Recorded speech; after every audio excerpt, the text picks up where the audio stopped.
Gonzalez, and I'm a third-year law student at Vermont Law and Graduate School, and it is truly an honor to stand before you here today. I would like to extend my deepest gratitude to Representative Leonora Dodge for inviting me here. Thank you, Representative Dodge, for your steadfast advocacy and for uplifting the voices of the Latinx community. Your leadership is a beacon for so many, and you are truly a champion for our people. Before I begin this devotional, I must first honor those who made it possible for me to stand here as a proud Mexican American. I am the grandson of immigrants who came to the United States from Jalisco, Mexico, with only $10 in his pocket and a dream of building a legacy for his family.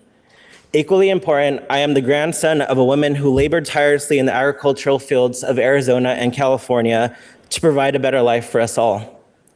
As many of you know, yesterday was Cinco de Mayo. While the holiday is often associated with celebration, margaritas, and chips of guacamole, its true meaning lies in the resilience and the courage of the Mexican people. Cinco de Mayo commemorates the Battle of Puebla, when indigenous people and farm workers joined together to overcome seemingly unbeatable odds and defend their country from a French invasion. It is a story of unity, bravery, and defiance against oppression. Growing up, I heard the stories of farm workers who fought with nothing but pitchforks and shovels. Their determination reminds me of Mexican Americans and their experience in the United States, a history marked by diversity and adversity, but also an unwavering resolve. From the Chicano movement of the 1960s, where students in Los Angeles stood against school segregation, to the United Farm Worker movement led by Cesar Chavez and Dolores Huerta, and even the present day, as our community continues to face challenges against a federal administration, Mexican Americans have always risen above adversity. In the face of hardship, we remain steadfast. There's a saying that captures our spirit. Quisieron enterrarnos, pero no sabían que éramos semillas. Translated, it means they tried to bury us, but they didn't know that we were seeds. This metaphor reflects the enduring strength of the Latinx community. Despite attempts to marginalize us, silence us, and many times remove us, we continue to grow, enrich this nation with our perspectives and our labor and our commitment to progress. As you draft and consider legislation, I urge you to remember the contributions of Mexican Americans and the broader Latinx community. Our stories, our struggles, and triumphs are woven into the fabric of Vermont and the United States. May we all strive to build a Vermont and a nation where every community is valued, every story is heard, and where we recognize the richness of America is found in diversity and our shared history. Thank you.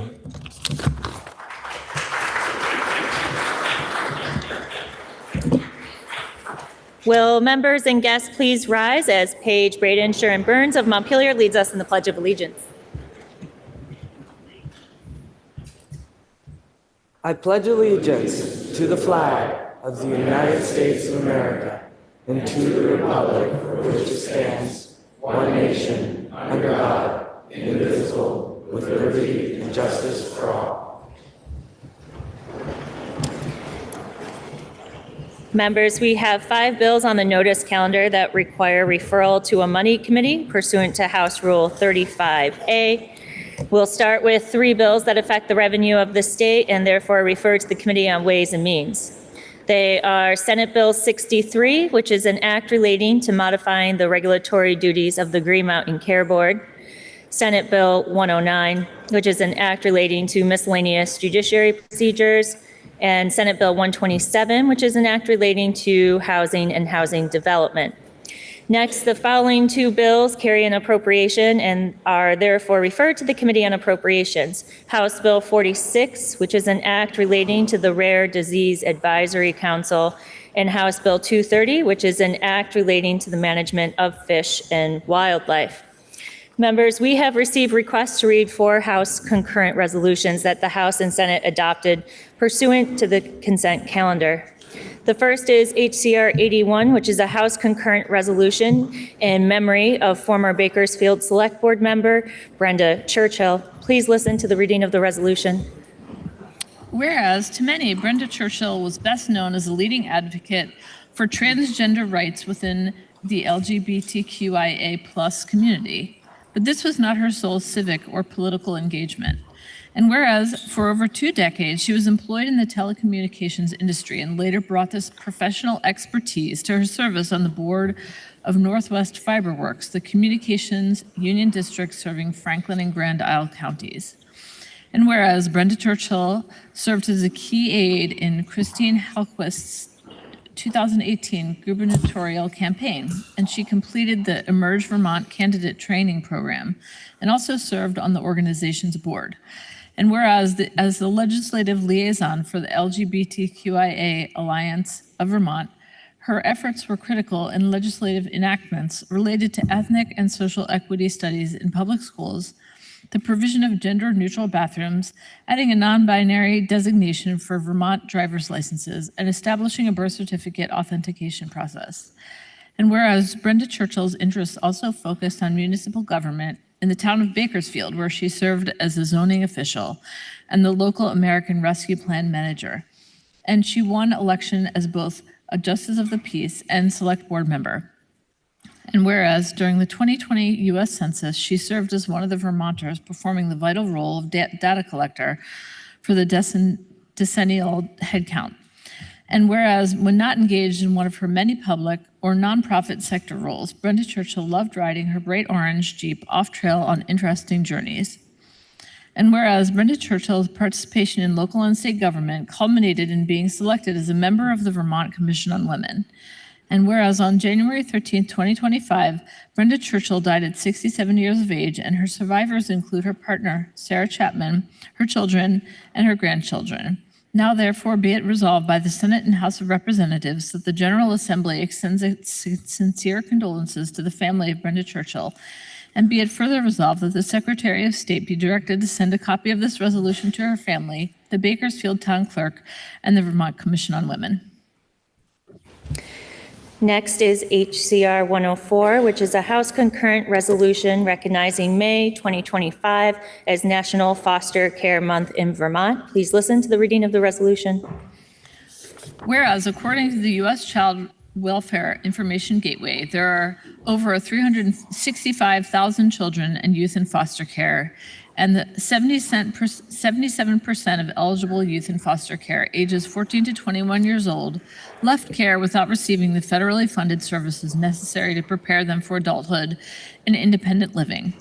And whereas the Department for Children and Families reports that as of April 1st, 2025, 868 Vermont children were in foster care, and there were 820 licensed foster caregivers and 174 caregiver licenses were pending. And approximately 35% of foster caregivers were family members or close friends who voluntarily secured foster care licensure. And whereas on May 10th, 1988, at the initiative of the U.S. Children's Bureau, President Ronald Reagan signed Proclamation 5820 establishing Foster Care Month, which continues to be observed annually to direct the public's attention to the nation's system of foster care.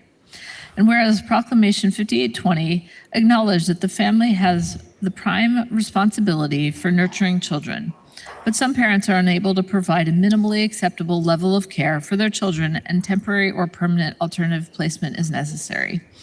And the foster care must focus on the well-being of the child. And whereas the 2025 theme for National Foster Care Month is engaging youth, building supports, strengthening opportunities, a theme that highlights the need to create a child welfare system that authentically engages and supports young people who are preparing to leave foster care, a current topic of great concern in the foster care community. Now, therefore, be it resolved by the Senate and House of Representatives that the General Assembly recognizes May 2025 as National Foster Care Month in Vermont. And be it further resolved that the Secretary of State be directed to send a copy of this resolution to the System of Care Unit Director at the Department for Children and Families Family Services Division. Next is HCR 123, which is a House concurrent resolution honoring Sean Murphy of Guilford for his nearly quarter century of exemplary educational governance and public service. Please listen to the reading of the resolution. Whereas, as a school board member, Sean Murphy had strived to preserve the best of Vermont's system of public education while thinking forward towards the future. And whereas his involvement with public education started in 2001, as a member of the Citizen Advisory Committee established to develop the renovation plan for Brattleboro Union High School and to prepare a bond issue. And whereas this milestone odyssey in educational planning and strategizing proved successful, as the largest then-to-date bond issue in Vermont was passed, the construction work completed, and the school was able to maintain its accreditation. And whereas, as a result of his membership on this unusual panel, Sean Murphy developed a strong desire to continue his participation as a citizen public education overseer. And whereas, not surprisingly, the BUHS District 6 board, then responsible for the oversight of Brattleboro Union High School, was his destination. And whereas in 2019, the Wyndham Southeast School District was created, replacing the BUHS District 6 board, and Sean Murphy joined this new school committee and served diligently until March 2025. And whereas for this period, the period 2024-2025, Sean Murphy also served on the separate Wyndham Southeast Supervisory Union Board. And for many years, he was a member of the Guilford School Board. And whereas throughout his over 2 decades of school board service, Sean Murphy was committed to supporting the highest quality educational experience, and he advocated for the rights of all students, especially those of color, those who were LGBTQIA+, and individuals with disabilities. And whereas complex topics such as school financing never intimidated him, he always worked with dignity and courtesy, observing the highest ethical standards and acting with courage and conviction, even during times of stress. And his public school board service constituted the highest strata of excellence. Now, therefore, be it resolved by the Senate and House of Representatives that the General Assembly honors Sean Murphy of Guilford for his nearly quarter century of exemplary educational governance, public service. And be it further resolved that the Secretary of State be directed to send a copy of this resolution to Sean Murphy. And finally, HCR 128 is a House concurrent resolution designating May 6, 2025 as Homelessness Awareness Day in Vermont. Please listen to the reading of the resolution. Whereas the unhoused are our neighbors, community members, parents, children, seniors, and people with disabilities. And whereas the 2024 point-in-time count report found that 3,458 Vermonters, including 737 children, were without secure housing. Whereas according to the Vermont Housing Finance Agency's most recent Vermont Housing Needs Assessment, by 2029, Vermont will need 3,295 homes to address homelessness and 3,957 homes to normalize vacancy rates. And whereas on an evening in April 2025, Vermont's statewide shelter capacity was 655 households, and all were full. In addition, there were 1,424 homeless adults and 467 children housed through the General Assistance Emergency Housing Program. And whereas Black Vermonters are significantly less likely to own their home and are unhoused at a staggering rate compared with white Vermonters. And whereas since 2020, the Vermont Housing and Conservation Board has invested in affordable housing initiatives that have created 1,964 new rental units and 170 new homes for sale, and supported 1,077 lots across 11 manufactured home communities. And whereas today, May 6, 2025, individuals concerned with the issues associated with unhoused Vermonters are visiting the State House to inform legislators on the impact of homelessness on life in the state of Vermont. Now therefore be it resolved by the Senate and House of Representatives that the General Assembly designates May 6, 2025 as Homelessness Awareness Day in Vermont. And be it further resolved that the Secretary of State be directed to send a copy of this resolution to the Housing and Homelessness Alliance of Vermont. Are there any announcements, member from Brattleboro? Madam Speaker, we just heard a resolution honoring Brenda Churchill. Brenda was a community organizer, a devotee of democracy, a fantastic hugger, and a true champion for our queer community. Will you please join me in welcoming the folks who have joined us today to hear her memorial resolution, including Christine Hallquist, Thomas Renner, Lane Haney, Keith Goslin, and former Representatives Helen Head and Tess Taylor. Will the former members and the guests of the member from Brattleboro please rise and be recognized?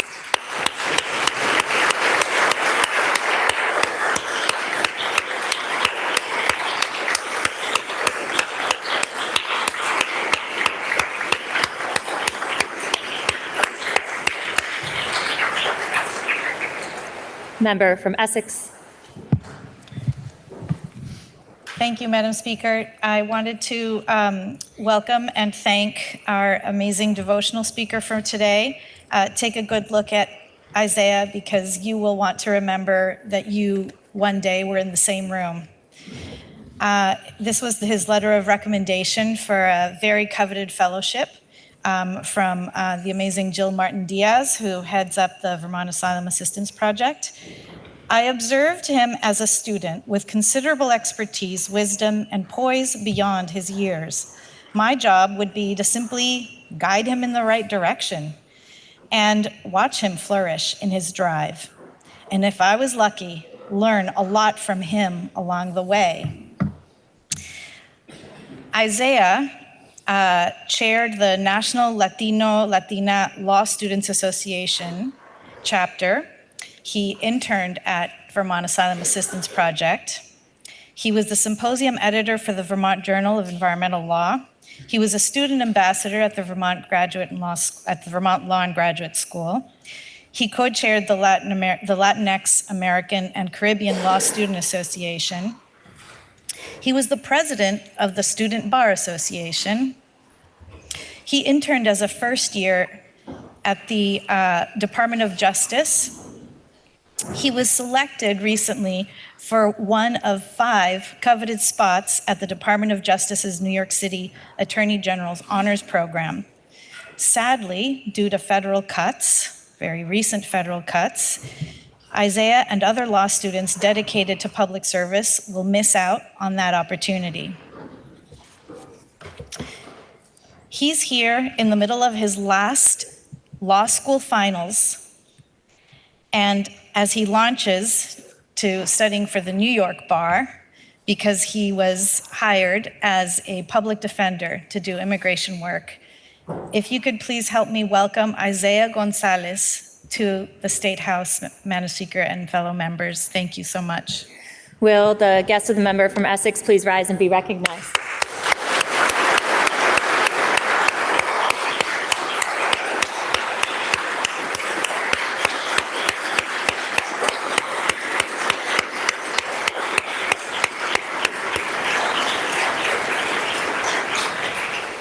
Member from Bridport. Madam Speaker and members of the House, today we mark Homelessness Awareness Day in Vermont, a day that asks us not just to witness, but to truly see those in our communities who are unhoused or housing insecure.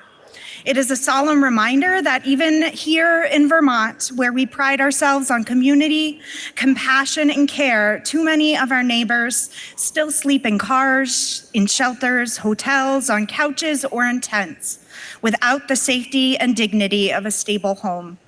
We are joined today by a group of people who carry deep experience, people with lived experience of homelessness, advocates who fight daily to end it, and frontline service and shelter providers who offer support and shelter under enormous strain and limited resources. They are not only witnesses to the crisis, they are the experts, problem solvers, and healers. Our guest's presence today is both a call and a gift. A call to listen with humility, a call to act with urgency, and a gift. The gift of their stories, their strength, and their commitment to building a Vermont where everyone, every child, every elder, every worker, every veteran has a place to call home. Let us honor them not just with applause, but with action. Let this day not pass as a ritual, but as a reckoning with the work ahead that calls on all of us to listen, to learn, and to consider how we can build communities where everyone feels safe, supported, and seen. Please join me in welcoming these remarkable Vermonters to the People's House. Will the guest of the member from Bridport please rise and be recognized?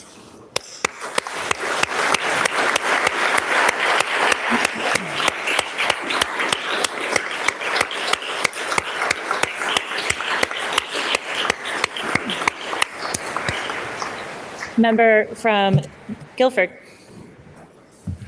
Thank you, Madam Speaker.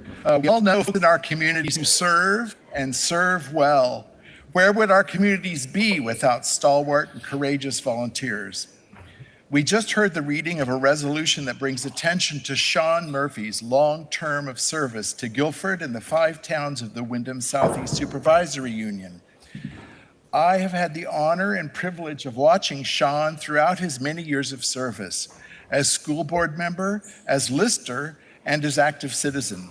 Sean is deeply respectful, inspiringly committed, seemingly fearless, and always kind. Madam Speaker, I'm pleased to acknowledge that all the way from Guilford, Sean and his wife are here today in the balcony.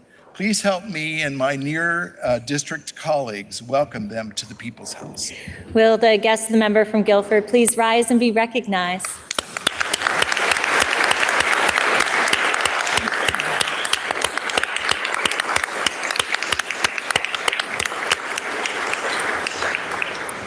Member from Northfield. Madam Speaker, we just heard the resolution this morning that May is National Foster Care Month. This year we honor in particular the role of kinship care.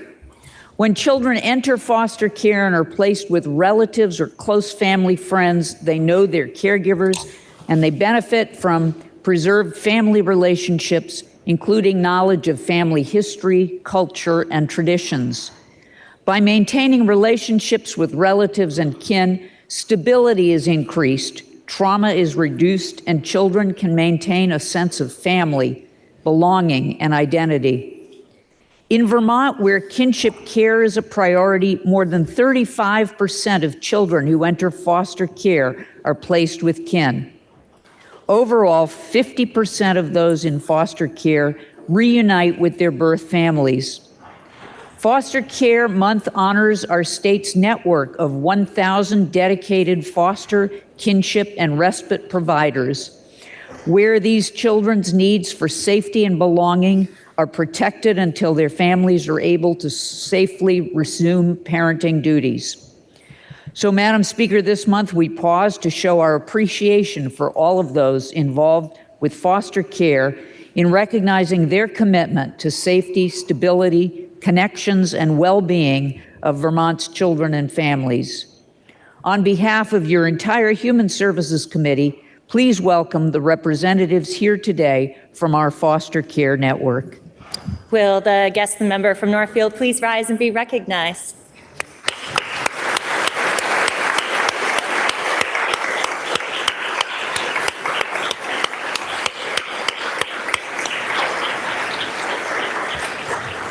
Member from Bedford.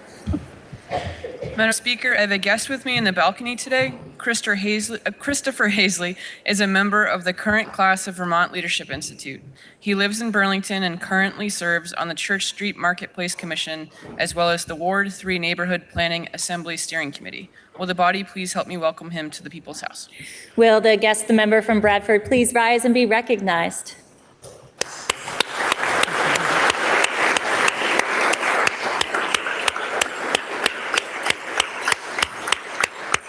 Member from Glover. Madam Speaker, today we have with us Lucas Hall of Greensboro, a journalism student from Hazen Union School, a small and wonderful school in the Northeast Kingdom. Lucas is spending the day learning about what it's like to be a legislator, and he is in the balcony, and I hope that you will join me in welcoming him on his first visit to the State House. Will the guest member from Glover please rise and be recognized?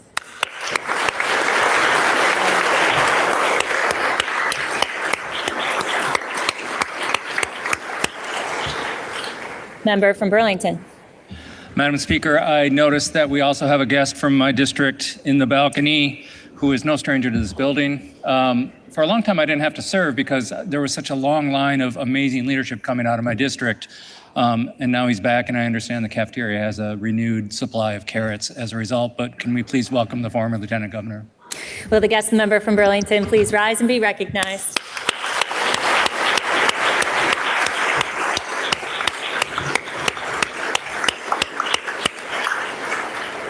Member from Cambridge. Thank you, Madam Speaker. The Royal Caucus will be meeting tomorrow morning from 8 to 8:45 in room 11. and on Zoom. We'll be hearing an update on Act 181 map development and continuing our discussion on S127. All are welcome. Are there any further announcements?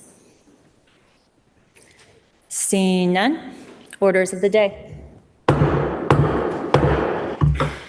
Members, we will begin with House Bill 86, which is an act relating to establishing the chloride contamination reduction program at the Agency of Natural Resources. Member from East Montpelier. Madam Speaker, I move that we commit H86 to your Committee on Environment. The member from East Montpelier moves that we commit House Bill 86 to the Committee on Environment. Are you ready for the question? If so, all those in favor, please say aye. Aye. All those opposed, please say nay.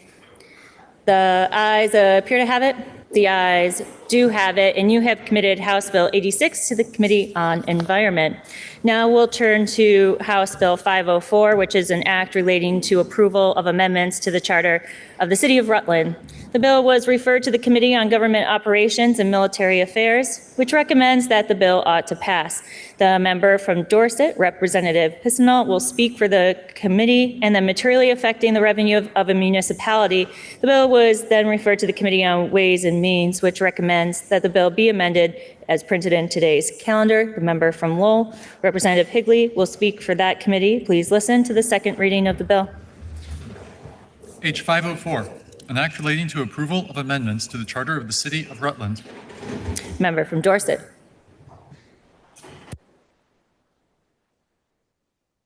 Thank you, Madam Speaker. Act 504, an act relating to approval of amendments to the Charter of the City of Rutland. The purpose of the bill as introduced proposes to approve amendments to the Charter of Rutland City to limit maximum penalty for violation of an ordinance to the maximum penalties authorized under Title 24 VSA 1974. Increase the tax on the grand list for purposes of replacing fire equipment, police equipment, require the city's purchasing agent to make purchases based on bids whenever the value of the proposed purchase exceeds the amount established by the city's purchasing policy, reorganize the composition of the Board of Commissioners for the Rutland Redevelopment Authority, and to establish staggered terms for the members of the Board of Commissioners of the authority. Section 1, Charter Amendment Approval. The General Assembly approved the amendments to the Charter as set forth. Voters approved the proposed amendments on November 5, 2024, and March 5, 2025. Section 2, Chapter City of Rutland. Chapter 9, City of Rutland. Subsection 5.3a, Violation of Ordinances. The Board of Aldermen may provide penalties for the violation of any ordinance, regulation, or bylaw. In no case shall the penalty exceed the maximum penalty allowed under Title 24 VSA 1974. Subsection 8.5, grammatical changes were made to the tax rates were changed in number 2, 5, 6, and 7, and number 10 was added. This is number 10. Taxes required for the replacement of police equipment, which shall not exceed 0.018 cents on the dollar of the grand list, except for a larger sum, has been authorized by the legal voters of the city in a meeting warned for that purpose. Subsection 17.3a, requisitions, is for the purchases in excess of the amount identified in the city's purchasing policy shall be awarded upon bids as set forth in this subchapter, striking the in excess of $3,000. Subsection 36.5a, Board of Commissioners and composition. The board shall consist of the city treasurer, 1 member appointed by the Board of Aldermen for a 1-year term, and 6 members who shall be residents of the city for the respective terms of office, appointed by the mayor with the approval of the Board of Aldermen pursuant to this chapter, and 1 member who shall be the property owner within the city and a resident of Rutland County, appointed by the mayor with the approval of the Board of Aldermen pursuant to this chapter. Subsection 36B and C is added. B, except for members appointed for the creation of the board, members shall serve for 3-year terms. C, describes the terms of the commissions and rotation of such members. E, fixes grammatical errors. Section 3, effective date. This act will take effect on passage. Madam Speaker, the Committee on Government Operations and Military Affairs heard testimony from Legislative Counsel, Office of Legislative Counsel, the Mayor of Rutland City, the sponsors of the bill, the Commissioner of Rutland Redevelopment Authority, and the Director of Grants and Outreach of the Rutland Redevelopment Authority. With a committee vote of 8-0-3, we ask the House to support these charter amendments for the City of Rutland. Thank you. And now for the Committee on Ways and Means, member from Lowell. Thank you, Madam Speaker. Your Ways and Means Committee considered H504 with amendments that you can find on page 22020 of today's calendar. These are technical changes to H504, the Charter of the City of Rutland. First, in Section 224 VSAA, by striking out the word police in Chapter 9, Section 8.5 and Subdivision 7. This was necessary because there would have been 2 lines in the charter where police equipment would have been funded. Second, in Section 224 VSA, Chapter 9, Section 8.5, Subdivision 10, by removing the 0 at the end of the dollar amount. So again, you'll see a 0.0180, and it was just changed taking out that last 0. So now it reads 0.018. Third, in Section 2A, which would redesignate the town of West Rutland's charter from 155E to 162. This random charter, 155E, was sitting outside chapter order and alphabetical order, and this amendment will then just fix the West Rutland charter. And Madam Speaker, we heard from Legislative Counsel on a vote of 10-0-1. We ask for the body's support. Thank you. Member from Dorset.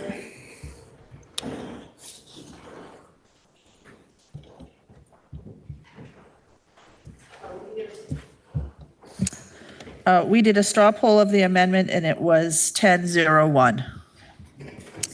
So the question is, shall the bill be amended as recommended by the Committee on Ways and Means? Are you ready for the question? If so, all those in favor, please say aye. Aye. All those opposed, please say nay. The ayes appear to have it. The ayes do have it, and you have amended the bill. Now the question is, shall the bill be read a third time? Are you ready for that question? If so, all those in favor, please say aye. Aye. All those opposed, please say nay. The ayes appear to have it. The ayes do have it, and third reading is ordered.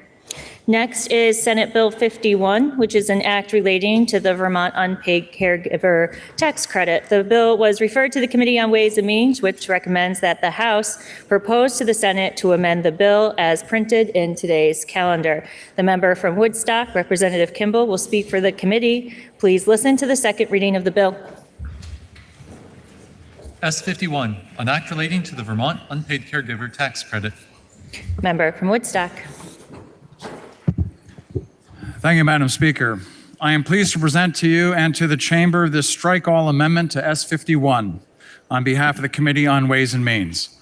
S51 is an act relating to the Unpaid Caregiver Vermont Tax Credit as passed by the Senate. If adopted by the House, it will be renamed an act relating to Vermont income tax exclusions and tax credits. You will remember that your Committee on Ways and Means had previously in this session voted affirmatively on H483, a committee bill entitled An Act Relating to the Expansion of Existing Income Tax Credits. The House recommitted the bill to the committee for further consideration. The proposals contained in H483 are contained in this strike-all amendment to S51. What is new is the committee's proposal to expand income tax exemptions for military retirees, including survivors' benefits, and to establish a refundable tax credit for low-income veterans.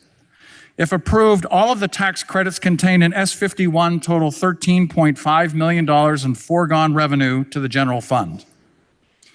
Members will find an updated fiscal note dated May 5th on the JFO site by clicking the Publications tab and then selecting Fiscal Notes from the drop-down menu. Alternatively, search the bill number on the legislative site and click on the fiscal information and view the Ways and Means Draft 1.2. Members can find the strike-all amendment posted in today's action calendar starting at page 2021. Madam Speaker, your Ways and Means Committee is focused on raising revenue for the support of government, but also to ensure that the tax system works for all Vermonters, to equalize the public burdens, and that it reflects the priorities of the people of the state. Tax credits are an important part of that system. S51 is an important revision to our body of tax credits. The Joint Fiscal Office, as required by statute, provides an in-depth analysis of all tax credits and exemptions every 2 years in their tax expenditure report. It is one of the most anticipated reports from JFO, well, at least in the Ways and Means Committee. Quoting from the report, quote, tax expenditures are statutory provisions that reduce the amount of revenue that would otherwise be collected to encourage a particular activity or limit the amount of taxes collected from certain persons, end quote. So who are these certain persons addressed in S51? They are low-income households without children, often living paycheck to paycheck, who continue to be taxed even when they are at or below the poverty line. They are households with children who have the highest household expenses in their lives and the lowest household income. They are seniors with low and moderate fixed incomes who are impacted significantly from rising prices. They are military retirees who have served our state and our country in uniform. They are military retiree survivors who continue to live in Vermont and be members of our communities. And lastly, they are those veterans who are struggling to make ends meet, individuals who don't often get the recognition or respect that they have earned. So what does the bill do? First, it increases the refundable earned income tax credit for tax filers without children to 100% of the existing federal amount. This does not affect the earned income tax credit for claimants with children. That stays the same. The earned income tax credit for tax filers without children requires that the filer has earned income, meets the income guidelines that are capped at $19,104 for single filers and $26,214 for married filers, and has less than $11,950 in investment income.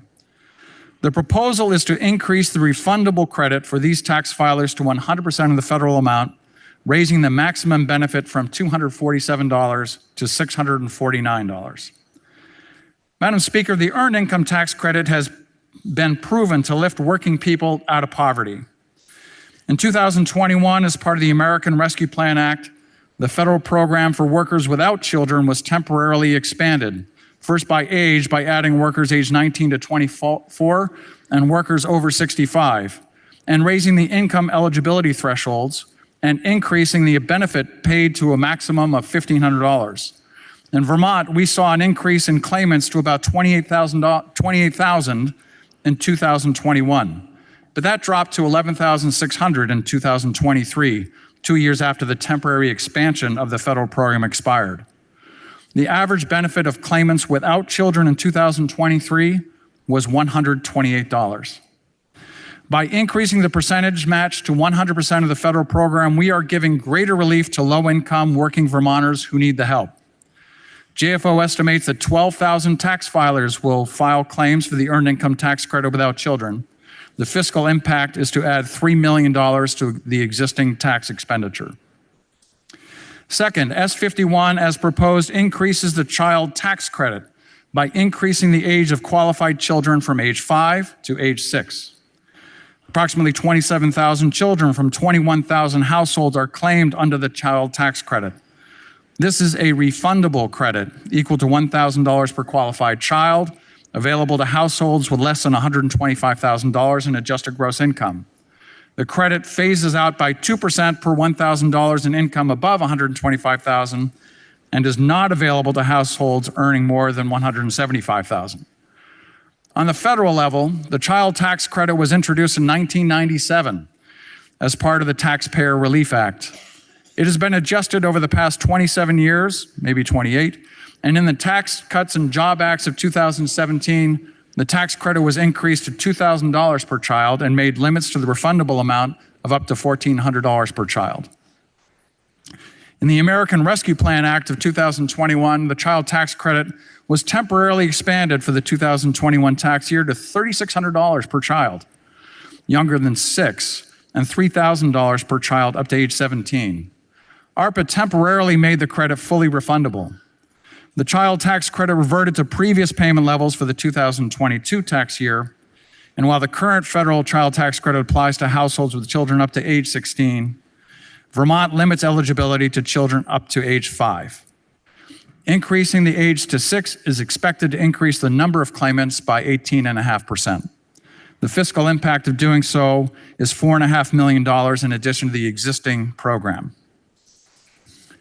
Third, S51, as proposed, raises the income threshold to exempt Social Security benefits and certain federal retirement income when the tax filer's adjusted gross income is less than $55,000 for individual tax filers or $70,000 for joint filers. The exemption phases out for both types of tax filers over the next $10,000 in income. The income threshold applies the same way for tax filers who receive retirement income from the civil service retirement system, but their exemption is limited to $10,000. The Joint Fiscal Office estimates that raising the income thresholds will result in an additional $2.1 million in foregone revenue annually. Fourth, S51 reframes and expands the tax exemption for military retirement pay and survivors' benefits. In current statute, the exemption for military retirement pay is subject to the same income thresholds as the exemption for Social Security benefits, and the exemption is limited to $10,000, the same as other federal retirement income. And if they have Social Security benefits, they have to choose one of the exemptions, not both.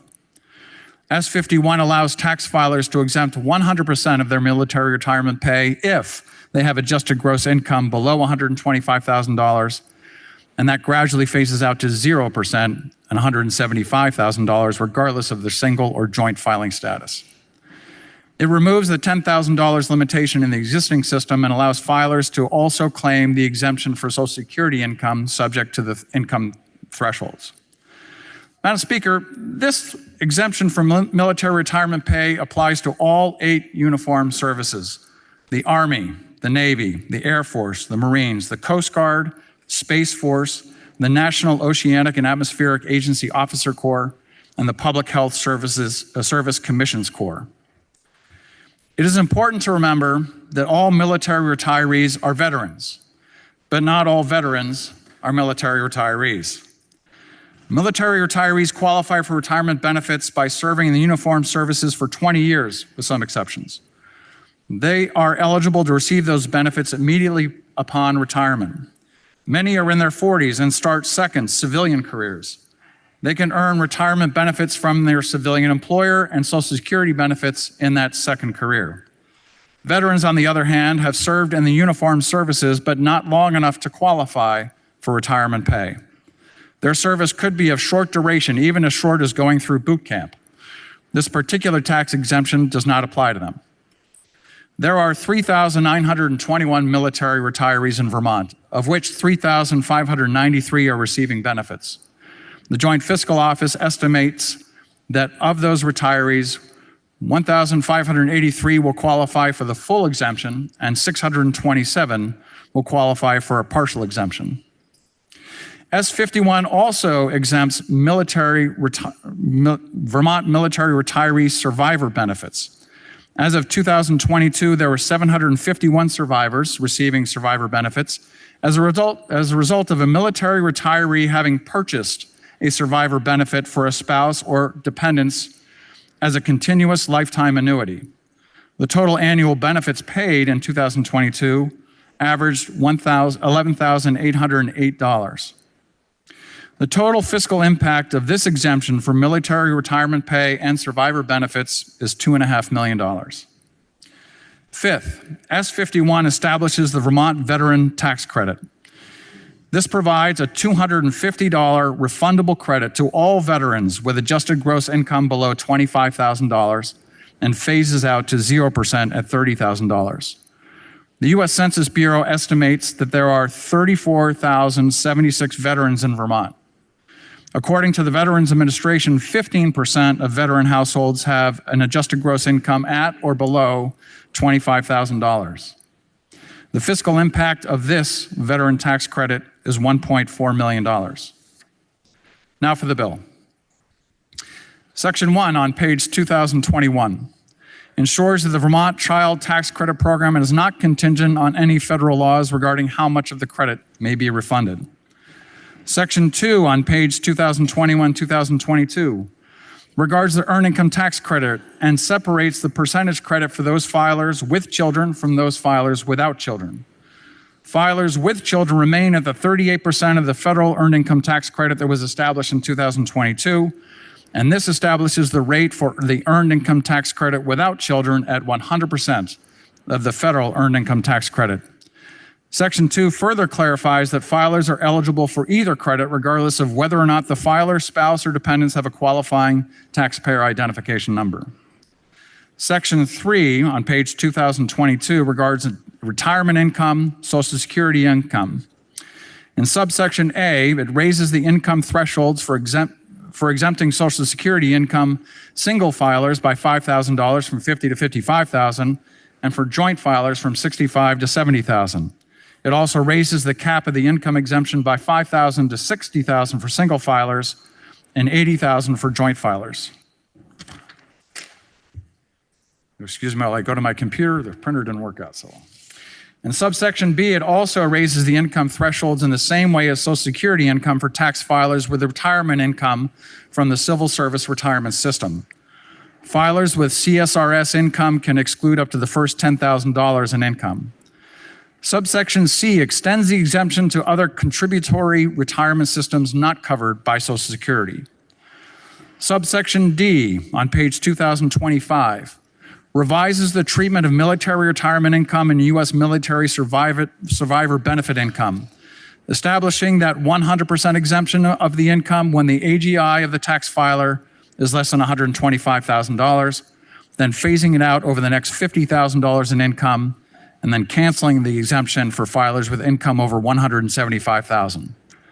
Subsection E removes the existing restriction of forcing tax filers to claim just one of the tax exemptions for Social Security or military retirement pay, subject to the income thresholds as previously defined. Section 4 on page 2026, it establishes the Vermont Veteran Tax Credit and states the purpose as to provide financial support to Vermonters who served in the U.S. Uniformed Services.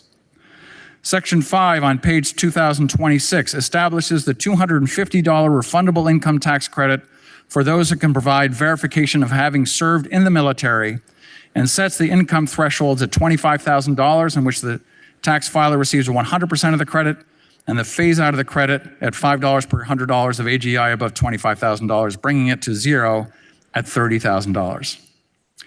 Section 6, page 2027, makes the effective date of all of these income tax credits retroactive to January 1st, 2025, and then renames the bill an act relating to Vermont income tax exclusions and tax credits.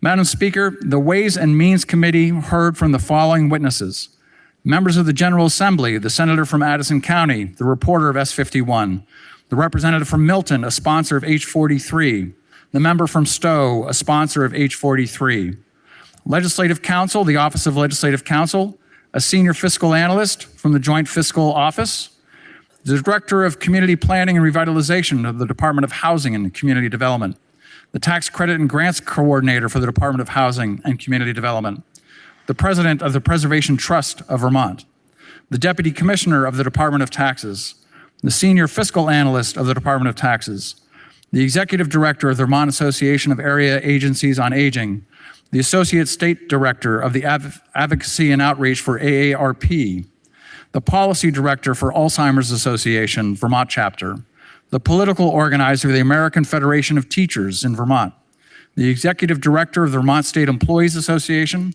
a Legislative Liaison for the Vermont Low Income Advocacy Council, the Executive Director of the Vermont National Education Association, the Economic Security Policy and Outreach Director of the Public Assets Institute, the Executive Director of Public Assets Institute, the Policy Director of the Voices for Vermont's Children, the President of the Professional Firefighters of Vermont, the Director of the Government Affairs of Lake Champlain Regional Chamber of Commerce, the Adjutant General of the Vermont National Guard, the Deputy Adjutant General of the Vermont National Guard, the chairperson of the Governor's Veterans Advisory Council, the director of the Vermont Office of Veterans Affairs, the enrollment officer at the University of Vermont Army ROTC program, and the widow of Brigadier General Michael Heston. Madam Speaker, your Committee on Ways and Means voted to support this strike all amendment by a vote of 10-0-1, and we humbly ask for the body's support. The question is, shall the House propose to the Senate to amend the bill as recommended by the Committee on Ways and Means? Member from Fairhaven. Thank you, Madam Speaker. All provisions in this bill will either keep or put money in Vermonters' pockets. The increase in the child tax credit, the earned income tax credit, as well as the new tax credit for our most vulnerable veterans. All of these are refundable tax credits, which means these Vermonters will receive money from the state. The increase to the existing Social Security tax exemption for civil service retirees and military retirees is expanded by raising the income threshold. Qualifying military retirees will still be eligible for the Social Security exemption.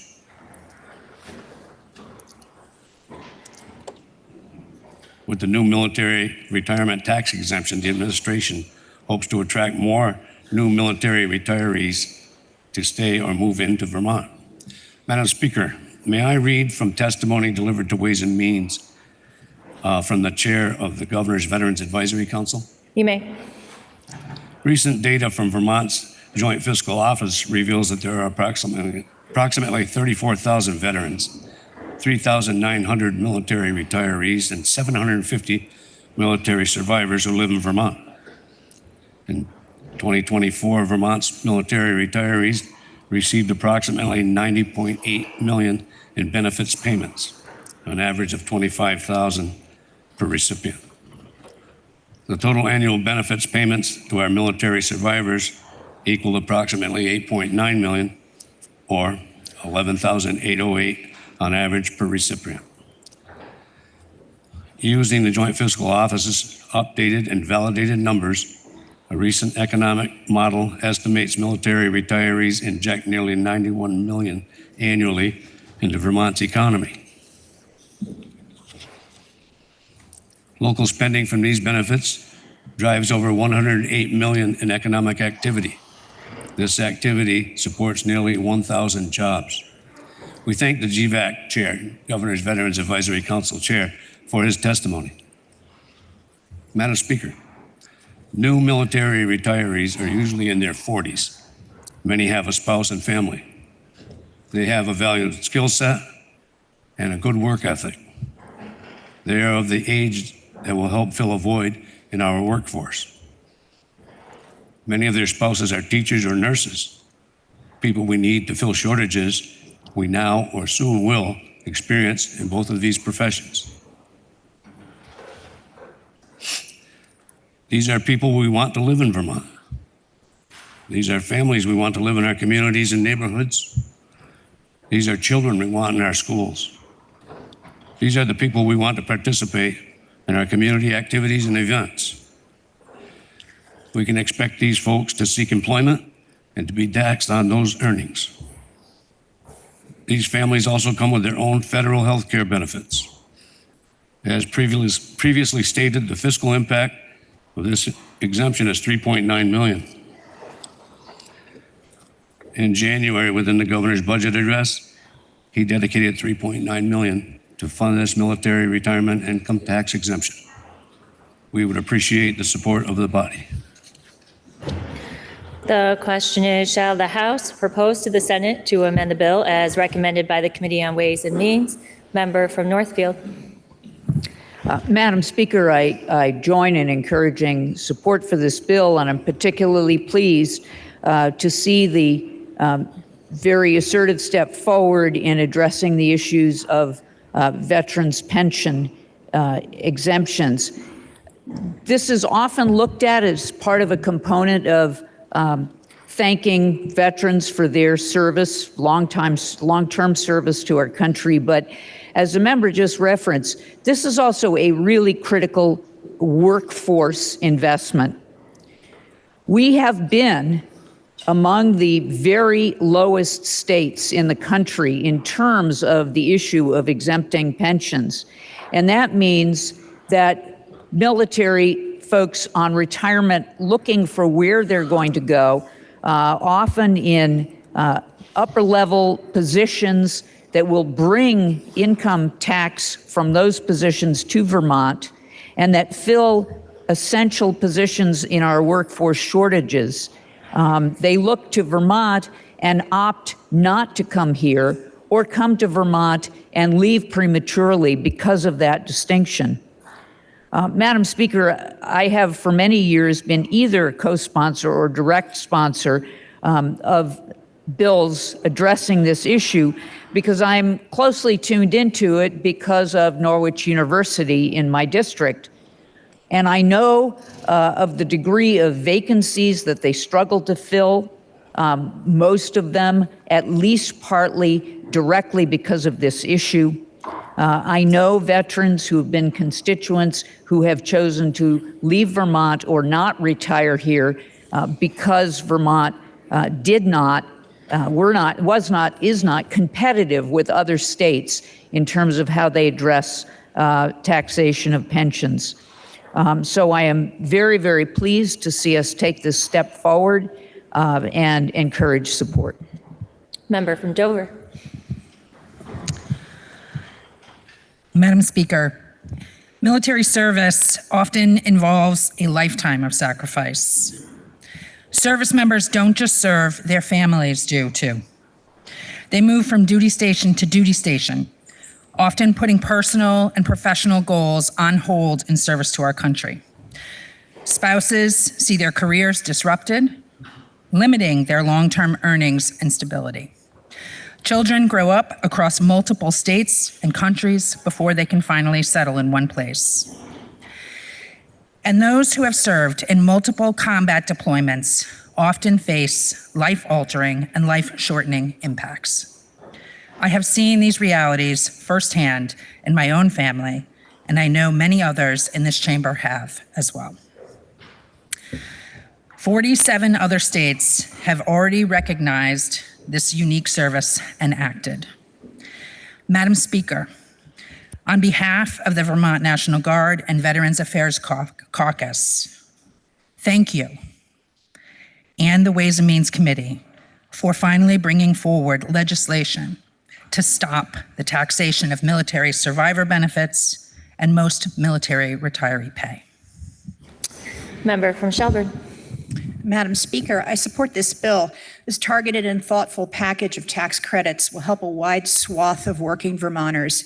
It may help some to move out of poverty and make life more affordable for many in an inflationary and unpredictable world. It uses limited resources wisely while attracting business investment that will create new jobs in our communities. Member from Fairhaven. Madam Speaker, I ask when the vote is taken, it be taken by roll. The member from Fairhaven requests that when the vote is taken, be taken by roll. Is the member sustained? The member is sustained. When the vote is taken, it will be taken by roll. The question is, shall the House propose to the Senate to amend the bill as recommended by the Committee on Ways and Means? Are you ready for the question? Member from Berkshire. Thank you, Madam Speaker. I would like to take this opportunity to thank the committee for their very thoughtful analysis and bringing S51 to the floor for a vote. And I encourage my colleagues to join me in voting yes. For over a decade, members and constituents have been tirelessly advocating for offering tax benefits to military retirees and survivors. This language, among other tax credits, also offers a tax benefit for veterans who have served fewer than 20 years, which is the threshold for receiving a military pension. I am grateful to see this legislation move over to the Senate, and I ask you all to join me in voting yes to advance it. Question is, shall the House propose to the Senate to amend the bill as recommended by the Committee on Ways and Means? Are you ready for the question? Member from Wolcott. Thank you, Madam Speaker. Increasing the income threshold on Social Security tax income is a step in the right direction Many older Vermonters live solely on Social Security and are struggling to make ends meet.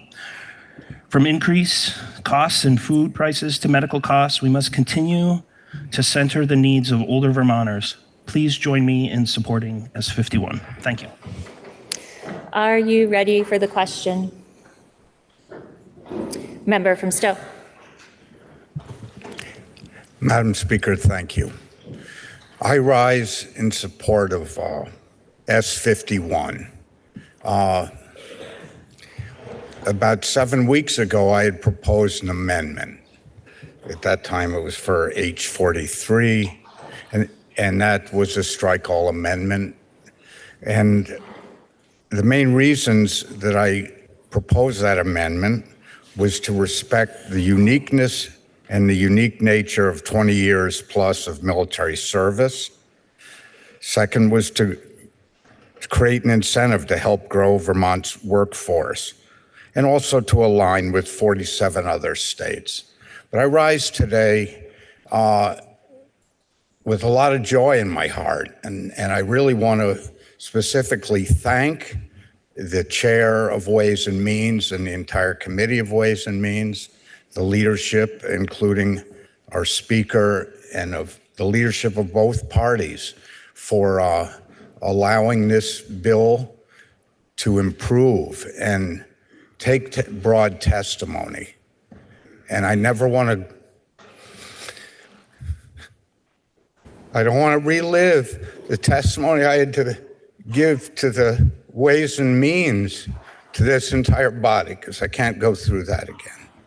But I want to thank everyone, including the reporter of the bill, for the thoughtful and expansive and, in my opinion, an improved bill. And I would urge the body's support of this bill.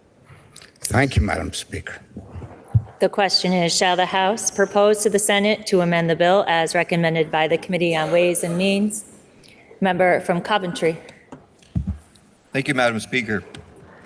Over the years, your Committee on Commerce and Economic Development has taken testimony on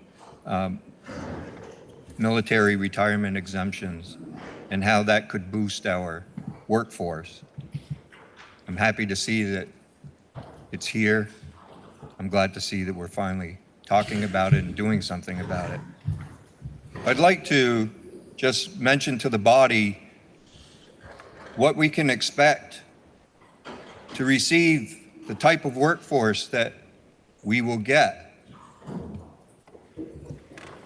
We have military personnel who are retiring, who know how to get up for work, who know how to work together, who have specific skills that they can bring to the state of Vermont. We also have retirees that can join our Vermont National Guard. Although we're giving up a little bit, I think we're gaining a lot. So I really urge the members to vote yes on this bill. Thank you. The question is, shall the House propose to the Senate to amend the bill as recommended by the Committee on Ways and Means? Member from Wheatsfield. Thank you, Madam Speaker. This bill introduces a lot of tax cuts, which I think are meaningful to a number of different segments of Vermonters, and that feels like a good idea. But I also am concerned about the cost to our state, given our financial situation and the federal situation. So, Madam Speaker, could I interrogate the presenter? The member from Woodstock is interrogated. I was hoping. So, Madam Speaker, I'm just wondering, and pardon me if I missed this, but was there data or testimony given specifically regarding the military retirees after they retire from their 20 years of service, how often that group does pursue a second career? There's been a lot of, I've heard a lot of comments about that, but is there actual data? Because I think that some of the the argument for why this would be good to Vermont, not only in honor of the military retirees and what they've done for our country, but also that there would be a real significant financial incentive for the state and for our workforce. So that is my question. Yeah, Madam Speaker, thank you for the question. Unfortunately, I don't have a good answer for that. I was so prepared for everything else. But no, we do have 3,921 military retirees currently in the state, of which 3,593 are currently receiving benefits from their retirement pension. But we don't have a crosswalk as to how many of those retirees are actually employed. Of the total 34,000 or so veterans, we also don't have an exact crosswalk on them as to how many of them are actually employed in what kind of profession. So I'm sorry, I don't have that data for you specifically. Thank you, Madam Speaker. The question is, shall the House propose to the Senate to amend the bill as recommended by the Committee on Ways and Means? Member from Pulteney.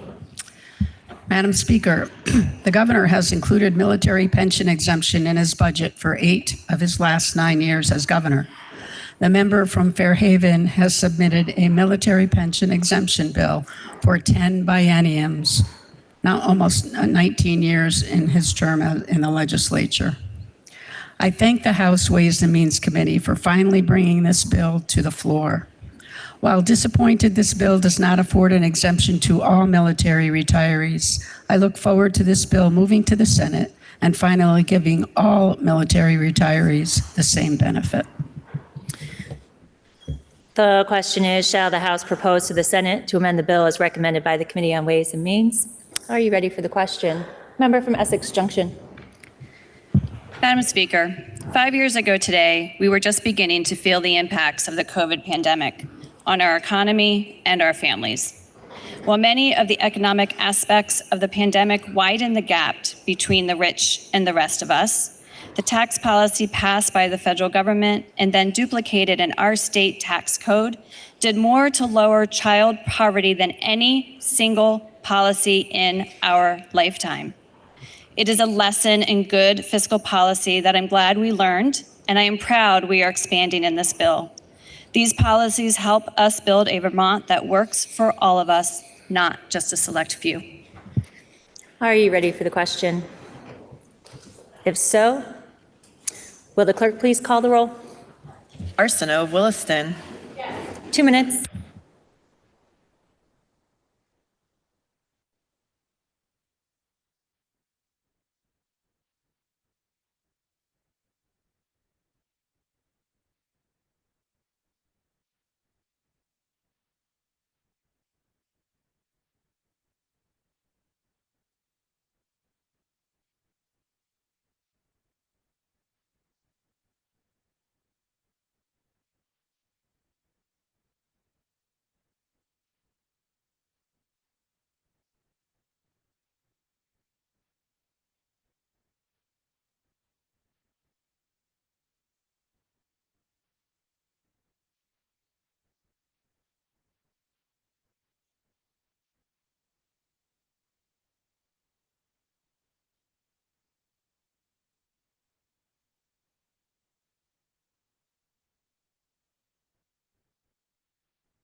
Will the House please come to order and members kindly take their seats? Will the House please come to order? I would like to remind members that we are in the middle of a roll call vote. Members and guests are prohibited from using computers, phones, or any type of an electronic device. Please refrain from the passing of notes and conversation during a roll call. And when the clerk calls your name, please answer in a loud and clear voice so the clerk can accurately record your votes. The question is, shall the House propose to the Senate to amend the bill as recommended by the Committee on Ways and Means? Will the clerk please continue to call the roll? Austin of Colchester. Bailey of Hyde Park. Bartholomew of Heartland. Bartley of Fairfax. Rebecca of Winooski. Byrong of Virgins. Bishop of Colchester. Black of Essex. Bloomley of Burlington. Boslin of Westminster. Bosch of Clarendon. Bootenberry City. Boyden of Cambridge. Brady of Williston. Brannigan of Georgia. Brown of Richmond. Burdett of West Rutland. Burrows of West Windsor. Burt of Cabot. Donahue of Northfield. Duke of Burlington. Durfee of Shaftesbury. Eastis of Guilford. Emmons of Springfield. Feltus of Linden. Galfetti of Berrytown. Goldman of Rockingham. Goodnow of Brattleboro. Ghostland of Northfield. Granting of Jericho. Greer of Bennington. Gregoire of Fairfield. Hengo of Berkshire. Harple of Glover. Harrison of Chittenden. Harvey of Castleton. Hedrick of Burlington. Higley of Lowell. Holcomb of Norwich. Hooper of Randolph. Hooper of Burlington. Houghton of Essex Junction. Howard of Rutland City. Holland of Rutland Town. Hunter of Manchester. James of Manchester. Kosenska of Burke. Keyser of Rutland City. Kimball of Woodstock. Klepner of Burlington. Kornheiser of Brattleboro. Krasnow, South Burlington. Labor of Morgan. Lally of Shelburne. Lalonde of South Burlington. Lamont of Morristown. LaRush of Franklin. Lipsky of Stowe. Logan of Burlington. Long of Newfane. Luna of St. Albans City. McGuire of Rutland City. Malay of Pittsford. Marcotte of Coventry. Maslin of Thetford. McCann of Montpelier. McCoy of Pulteney. McFawn of Berrytown. McGill of Bridport. Mickless of Milton. Mahaly of Calais. Minier of South Burlington. Morganella Milton. Morgan Emma Milton. Morse of Springfield. Morrissey of Bennington. Mora of Weston. Rowicki of Putney. Nelson of Derby. Nielsen of Brandon. Nigro of Bennington. North of Ferrisburg. Noyes of Wolcott. Nugent of South Burlington. O'Brien of Tunbridge. Odie of Burlington. Oliver of Sheldon. Olson of Starksboro. Page of Newport City. Parsons of Newberry. Pezzo of Colchester. Pincinel of Dorset. Pouch of Heinsberg. Powers of Waterford. Priestley of Bradford. Pritchard of Pollitt. Quimby of Linden. Rachelson of Burlington. Sekowitz of Randolph. Shy of Middlebury. Sheldon of Middlebury. Sibilia of Dover.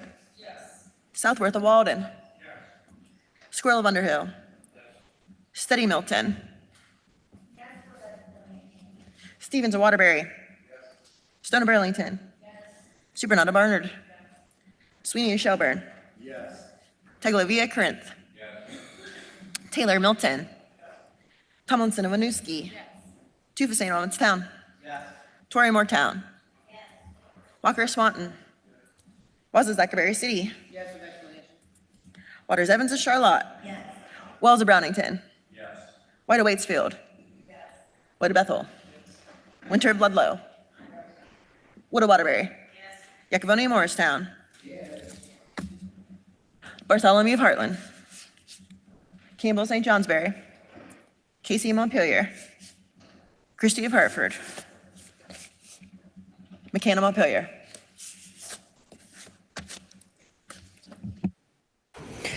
For purpose of explanation, member from Milton. Madam Speaker, I voted yes today on S51. I did so, however, with great trepidation. Numerous fellow Vermonters have reached out to me on the military tax relief component of this bill. Their viewpoint is the same as mine. They are perplexed why we did not fully exempt all military retiree pensions. Member from Milton. I voted yes with a great deal of hesitation due to the $13.5 million loss in revenues. I am remaining optimistic that as presented, monies will be recouped by military families moving back to Vermont and staying after their service. Member from Berry City.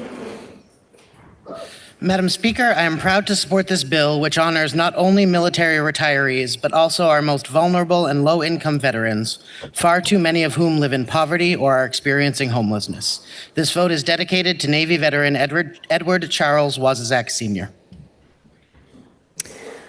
Please, member from Essex. Madam Speaker, may I explain my vote? You may.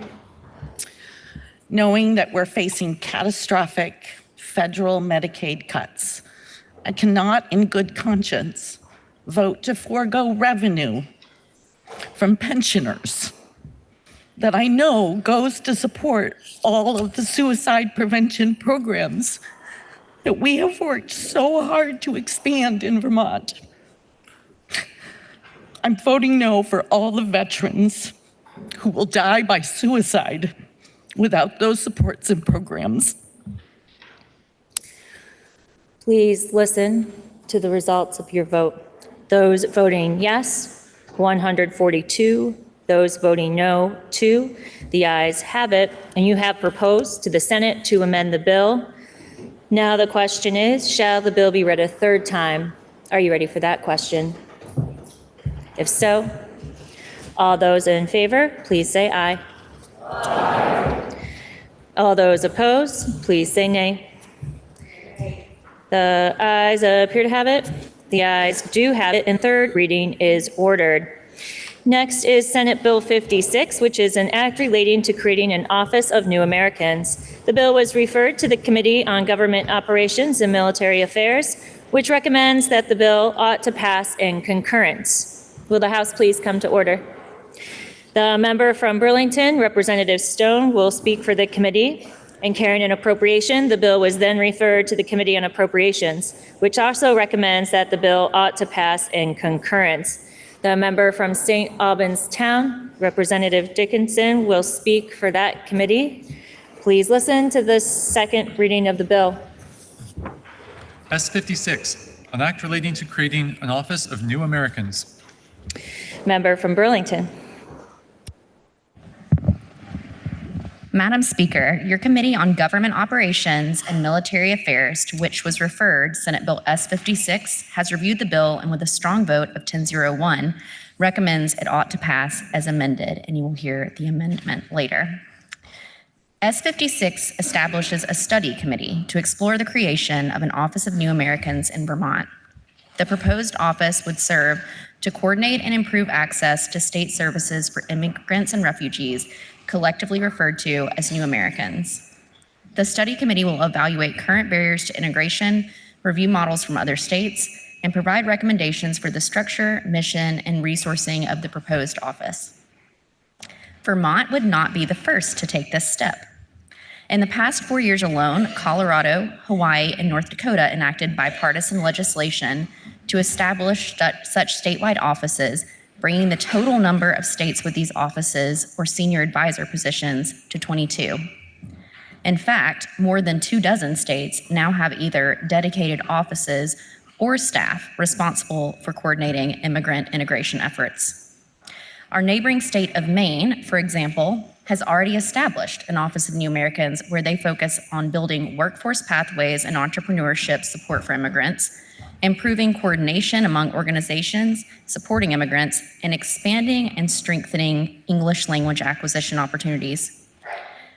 S56 positions Vermont to join this national growing movement towards inclusive, responsive governance and smarter service delivery for all residents. I'll do a bill walkthrough in a minute, but I wanted to go over some key points. The 13-member study committee, which you'll hear an amendment that increases the size of this, includes state agency officials and representatives from organizations serving immigrant communities. The committee will meet beginning no later than September 1, 2025, and will report findings and recommendations to the General Assembly by September 1, 2026. The bill does not create the office itself, but it lays the groundwork for a future decision based on research and stakeholder input. A lot of this work is already being done by the Vermont Refugee Office. However, the proposed study is to figure out what and how other agencies are also doing the work and consolidate it into one central place and make it more efficient. Vermont has a growing number of immigrants, many of whom came from Canada and other global regions. As of 2018, 5% of Vermont residents were immigrants, and an additional 6% were native-born U.S. citizens with at least one immigrant parent. These new Americans are essential to the strength and diversity of our state. As neighbors, business owners, taxpayers, workers, and even National Guard members. Their contributions to Vermont's economy are wide-ranging and significant. Immigrants are critical to the state's future workforce. 76.9% of immigrants in Vermont are of working age, meaning 16 to 64 years of age, compared to 61.8% of their US-born counterparts. Immigrants in Vermont paid over $503.9 million in taxes in 2023, including $171.3 million in state and local taxes, and held $1.2 billion, yes with a B, in spending power that was re-injected into the state's economy. Despite these contributions, many new Americans face persistent barriers in accessing essential services such as language support, credential recognition, housing, and culturally responsive healthcare. S56 lays the groundwork for a more coordinated, informed, and equitable approach by establishing a study committee to assess the feasibility of an Office of New Americans. I will now walk you through the bill. Section 1 creates the Office of New Americans Study Committee. Subsection A creates the study committee for the purpose of making recommendations for the creation of an independent Office of New Americans. Subsection B details the composition of the committee. The committee will have 13 members, the director of the Vermont Refugee Office, who shall be the chair, 1 member appointed by the Commission of Labor, 1 member appointed by the executive director of the Office of Racial Equity, and 5 members appointed by the governor, who must be a new American with lived experience representing Association of Africans Living in Vermont, U.S. Committee for Refugees and Immigrants, Vermont Afghan Alliance, Brattleboro Development Credit Corporation, and Migrant Justice.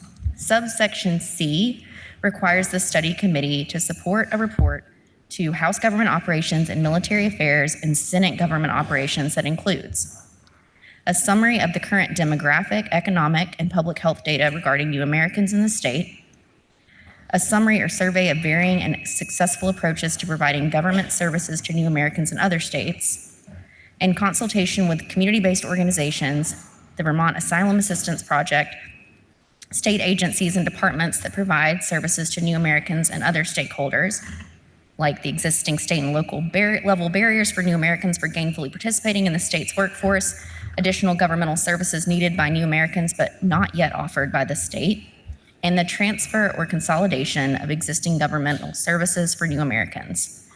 The proposed structure, duties, funding, and labor needs of an office, and a definition of new Americans for purposes of future legislation.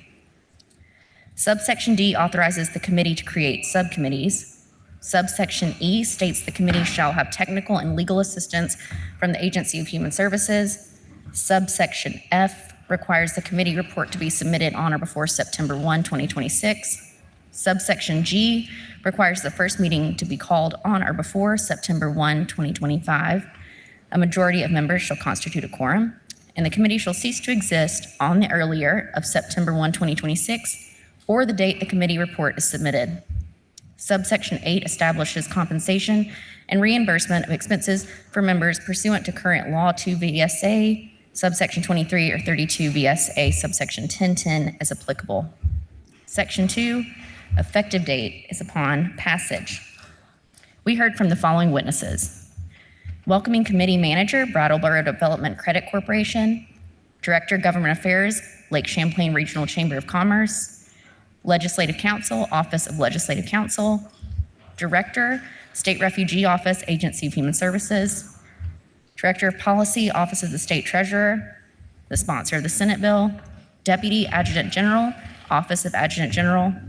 Deputy Secretary of State, Secretary of State's Office. Adjutant General, Vermont National Guard. Executive Director, Vermont Asylum Assistance Program. Chair, Chittenden Asylum Seekers Assistance Network. Reporter from the Senate Committee on Government Operations, and Senior Policy Consultant, Office of New Americans State Network.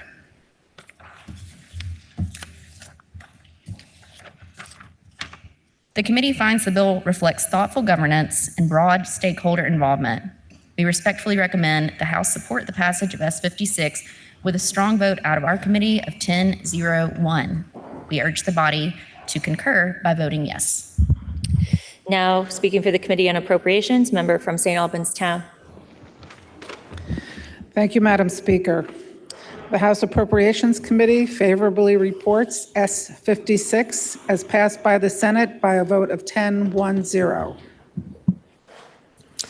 Now, the member from St. Albans Town offers a proposal of amendment to the bill that the first assistant clerk emailed to members at 10:07 a.m.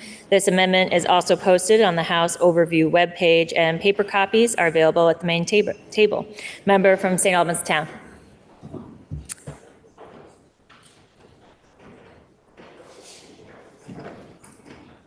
Member from St. Albans Town. Thank you, Madam Speaker. I am going to yield to the, no, okay, maybe not. Okay, I do have an amendment on this. I'm proposing that the Senate bill be amended in Section 1, Office of New American Study Committee report, subsection B, by striking out subsection 4 in its entirety and inserting in lieu therefore a new subdivision 4 as follows. This is a very simple amendment. We change the 5 members appointed by the governor to 6, and we add section F, 1 member nominated by the Vermont State College system. This is to include someone who has access to many new Americans over the past 30 or 40 years. This is primarily in the way it's worked. CCV has often been reaching out to new Americans, enrolling and providing supportive services, and graduating them for over 30 years out of its many sites around the state, but most notably from Winooski. They have provided these services well, and they are very excited about being part of this. The president said that she feels that they would be very excited to be part of this study and look forward to contributing to it. And I asked for the committee's, the body's support. It came out of committee 11-0-0 from appropriations. There is no extra money reserved for the state because this would probably be an employee of another institution. Member from Burlington. Our committee thanks the member from St. Albans Town. We took a straw poll vote on the amendment and found it favorable with a vote of 10-0-1 and urged the body to vote yes. The question is, shall the House propose to the Senate to amend the bill as offered by the member from St. Albans Town? Are you ready for the question? If so, all those in favor, please say aye. Aye. All those opposed, please say nay. The ayes appear to have it. The ayes do have it, and you have proposed to the Senate to amend the bill. Now the question is, shall the bill be read a third time? Are you ready for that question? If so, all those in favor, please say aye. Aye. All those opposed, please say nay. The ayes appear to have it. The ayes do have it, and third reading is ordered. Members, this morning the Senate messaged to us a proposal of amendment on House Bill 494, which is an act relating to capital construction and state bonding. The first assistant clerk emailed this proposal of amendment to members at 10:34 a.m. and is also posted on our House Overview webpage. Member from Poultney, can you please offer us a motion to suspend our rules to take up House Bill 494 for immediate consideration, pending its entry on the notice calendar for the purpose of requesting a committee of conference? Madam Speaker, I make a motion to suspend rules to take up H494, the capital bill, for immediate consideration, pending entry on the notice calendar in order to appoint a committee of conference. The member from Poultney moves that we suspend our rules to take up House Bill 494 for immediate consideration for the purpose of requesting a committee of conference. Are you ready for the question? If so, all those in favor, please say aye. Aye. All those opposed, please say nay. The ayes appear to have it. The ayes do have it, and you have suspended rules to take up House Bill 494 for immediate consideration. House Bill 494 is an act relating to capital construction and state bonding. The Senate passed the bill in concurrence with proposal of amendment. Member from Springfield. Madam Speaker, your Committee on Corrections and Institutions looked through the Senate proposal of amendment to our capital bill. There were some changes made on the bonding level for some of our projects, as well as there were some additional projects put in that were funded through the general fund. So on a vote of 10-0-1, we recommend the Senate proposal. We do not concur with the Senate proposal of amendment, and a committee of conference be appointed. The member from Springfield moves that the House refuse to concur in the Senate proposal of amendment and that a committee of conference be appointed. Are you ready for the question? If so, all those in favor, please say aye. Aye. All those opposed, please say nay. The ayes appear to have it. The ayes do have it, and you have refused to concur in the Senate proposal of amendment and requested a committee of conference. Pursuant to your action, the chair appoints the following members to serve on the part of the House: the member from Springfield, Representative Emmons, the member from Fairfield, Representative Gregoire, and the member from Burlington, Representative Hedrick. Member from Poultney, can you please offer us a motion to suspend rules to message our action on House Bill 494 to the Senate forthwith? Madam Speaker, I make a motion to suspend rules in order to message our actions on H494 to the Senate forthwith. The member from Poultney moves that we suspend our rules to message our action on House Bill 494 to the Senate forthwith. Are you ready for the question? If so, all those in favor, please say aye. Aye. All those opposed, please say nay. The ayes appear to have it. The ayes do have it, and you have suspended rules to message our action on House Bill 494 to the Senate forthwith. Members, that completes the orders of the day. Are there any announcements? Member from Burlington. Madam Speaker, every day history is made. May I read a quote from Governor Snelling? You may.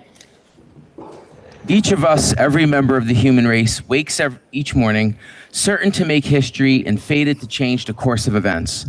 There is no course of action or inaction open to any living soul which leaves the future unchanged. History will be made.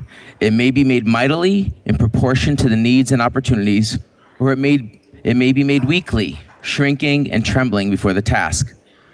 Madam Speaker, every day is history. Every day history is made because every day is a birthday. A day to celebrate a new life that might change the world. And today is the birthday of a certain member of our Environment Committee. May she have the charm of her birthday mate, Rudy Valentino, without any controversy. May she have the acclaim of George Clooney without the ego. May she have the imagination of her birthday mate, Orson Welles, without the panic of the War of the Worlds. May she bring about a revolution with the significance of the one of Maximilien Robespierre without the same fate. And may she have the pleasure of achieving her dreams like Robert Peary when he reached the North Pole. Madam Speaker, join me today in celebrating the birthday of the member from Burlington. Happy birthday, member.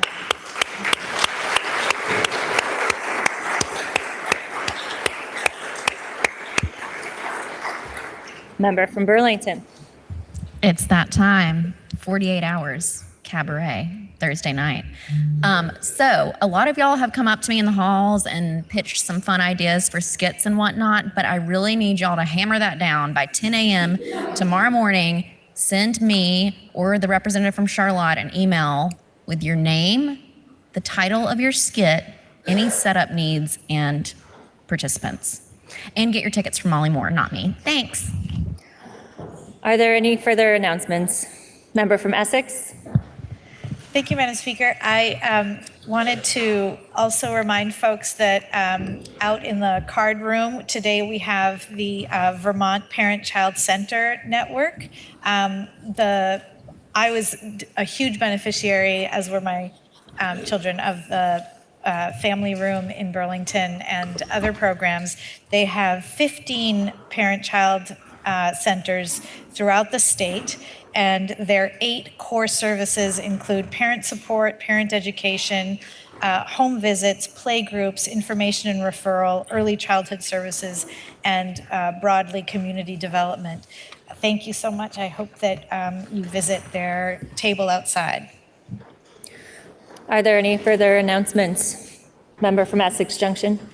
Madam Speaker, House Democrats will caucus 5 minutes after adjournment in room 11.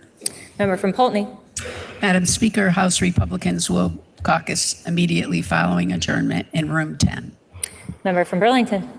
Madam Speaker, House Progressives will caucus at noon in room 270 in the pavilion. Are there any further announcements? Seeing none. Member from Poultney, can you please offer us a motion to adjourn until Wednesday, May 7th at 1 p.m.?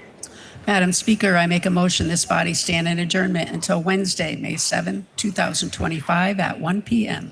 You have heard the motion. Are you ready for the question? If so, all those in favor, please say aye. Aye. All those opposed, please say nay. The ayes appear to have it. The ayes do have it, and this